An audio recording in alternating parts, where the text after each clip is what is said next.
Starting a Minecraft world. It's a familiar process we've all likely done hundreds of times before.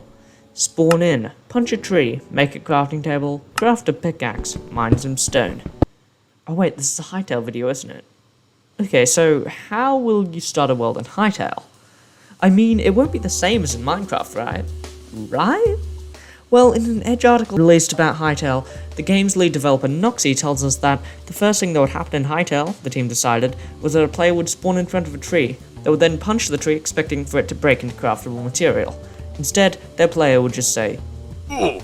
This shows us that starting a Hytale world will definitely be different to starting a Minecraft world.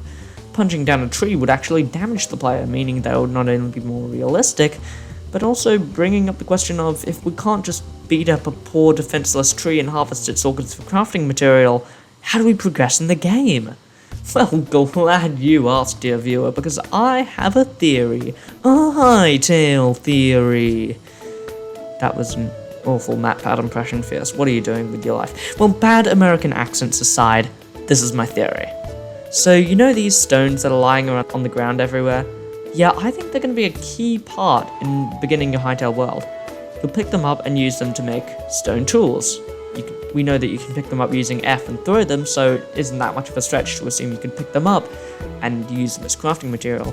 Oh, but Fierce, I hear you cry, how will you get the sticks for the handle? Well, you see, there is this little game called Vintage Story that was actually made by some Hytale devs who split off from the main Hytale game.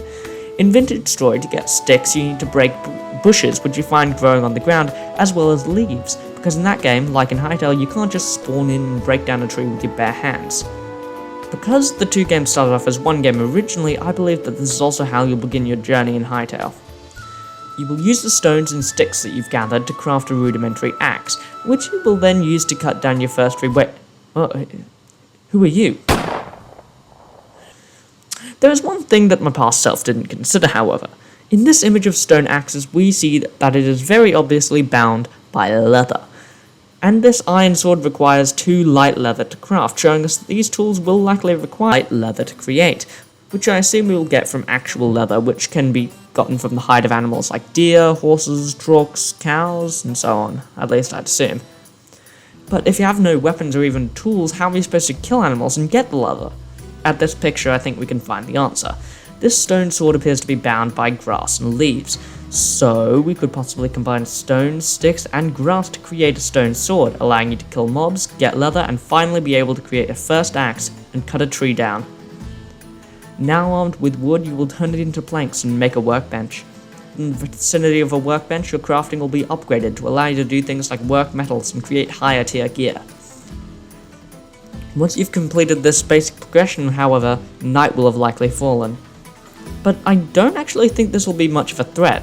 There may be some nocturnal mobs, but I think the main difference between night and day is the lack of visibility, incentivizing you to work on your base, mine, and do other things in that nature.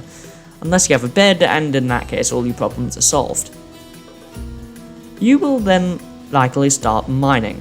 Once you have stone tools, if you want to progress further in the game, you'll need to mine and begin metalworking. I doubt this process will be as easy as it is in Minecraft, but I don't think the progression will be as tough as in a game like Vintage Story, where it took me 8 hours to get to the second tool tier. We know little to nothing about how ores and mining will work in Hytale. Hey, there's a video idea. But the progression will start with stone, as I've been saying for the last 5 minutes or so, and then go to copper, then iron, then thorium, and finally cobalt. But I would say within the realm of the quote-unquote early game, the player would only have iron at max, so that's what we're going to be focusing on. In this shot in the trailer, the player appears to be very high up in the world, with light coming from outside the cave in which she's mining copper. This shows us that copper will spawn quite close to the surface, and that it likely won't be that difficult to get early game. However, if you truly want to stand a chance against some of your enemies, you'll probably want to get some iron gear. Now let's discuss something that I'm very excited for in relation to Hytale's early game, the enemies you'll encounter.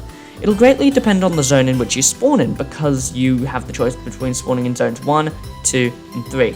But I think that most players, myself included, are going to start our first Hytale worlds in zone 1. In this zone's underground caves, you will need to deal with goblins. These creatures will likely be one of your first real enemies when it comes to Hytale, armed with bombs, daggers, and basically anything these annoying little buggers can get their greasy goblin hands on, they'll be a menace to any new Hytale player infesting caves and just generally, being a nuisance. But we do see that goblin lairs are absolutely filled to the brim with loot, and many newer and less experienced players, like myself honestly, will likely venture into these structures and get absolutely destroyed because we were woefully underprepared for to take on the Goblin Duke. Skeletons will be another enemy that will screw most players over that have just started the world.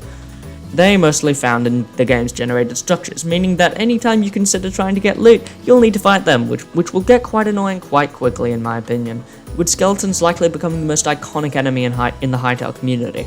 But that aside, starting a new Hytale world for the first time will be an experience I will probably never forget, mainly because I'm documenting it here on my YouTube channel in video format, so subscribe if you want to see that, I guess. Anyway, I can't wait to see how this actually plays out. Will my predictions, I have to stress this, they're predictions. I'm not saying this is exactly how it's going to go, this is an estimated guess, okay? We don't know. It's a prediction. It's a theory. This is all done in good fun. Anyway, will I miss the mark entirely? Will my predictions be correct? I guess we'll just have to wait till the game comes out to finally discover the answers. Also subscribe.